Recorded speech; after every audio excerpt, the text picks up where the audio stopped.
Let's begin with the United States President's statement threatening to immediately cut off all assistance if the Nigerian government continues to allow killings of Christians. Mr. Trump further stated that the U.S. may very well completely wipe out the Islamic terrorists who are committing these horrible atrocities. However, it is on record that President Bola Tinubu has not left any stone unturned in ensuring the adequate security across the country after he assumed office. According to a statement on X by the Special Advisor to the President on Policy Communication, Daniel Bwala, explained, and I quote, "Both President Bola Tinubu and President Donald Trump have shared interest in the fight against insurgency and all forms of terrorism against humanity. President Trump has assisted Nigeria a lot by authorizing the sale of arms to Nigeria, and President Tinubu has adequately utilized the opportunity and the fight against terrorism, for which we have now massive results to show. As for the differences as to whether terrorists in Nigeria target only Christians or in fact all faiths and no faiths, the differences, they exist, they will be discussed and resolved by the two leaders when they meet in the coming days, either in the State House or White House." End of quote. But let's bring you an excerpt from the brief President Tinubu gave the new service chiefs relating to security challenges in the country.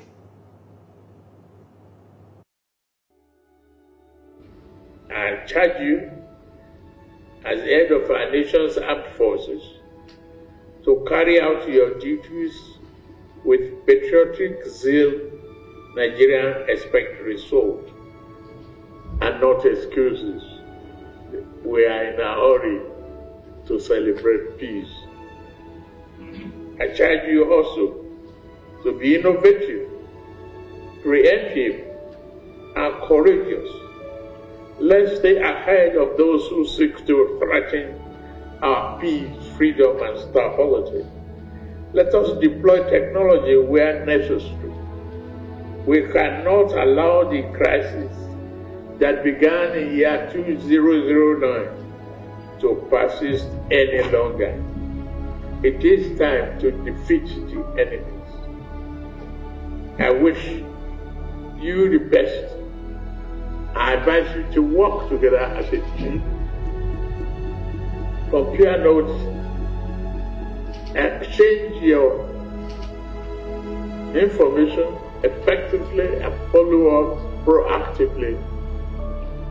Work with other security agencies and defeat this enemy once and for all. We need to clean them up, clear them out. I promise to provide all support you need to get it done. And joining me live via Zoom from Lagos is the National Coordinator at Nigeria's Professionals for Tinubu, Barrister Olu Akombi. Do you think the U.S. President's statement was based on verified intelligence reports or largely influenced by advocacy groups and international pressure? Thank you very much for having me. Well, I think, as a matter of fact, that can you hear me? Yes, I can. Just continue, sir. Okay, I think, as a matter of fact, that what the President of America said may not necessarily should not be regarded as something that is reckless. Though it may appear reckless, yes, it may appear reckless, but what I think is imperative is the fact that we are being given a wake-up. It's a wake-up call. It's a wake-up call. And as a matter of fact, the federal government, under the leadership of Tinubu, has charged the new chiefs to clear them out. Those that they have seen as the problem, those that they have seen as threatening the peace and the coexistence of Nigeria, should be cleared out. Now, whether we like it or not, what the President of America has said, it's not all out to say that he's bringing war to Nigeria. No. is telling the Federal Republic of Nigeria, I am here to assist. I am here to help. So, and the proactive president that we have, in person of Asiwaju Ahmed Bola Tinubu, he has actually done the needful. He has changed the guard. The service chiefs have been changed even before the president of America came up with its position. So that tells you that they have almost the same mindset. And the president charged the new chiefs that they should clear them out. And clearing them out is to leave no stone unturned. Okay.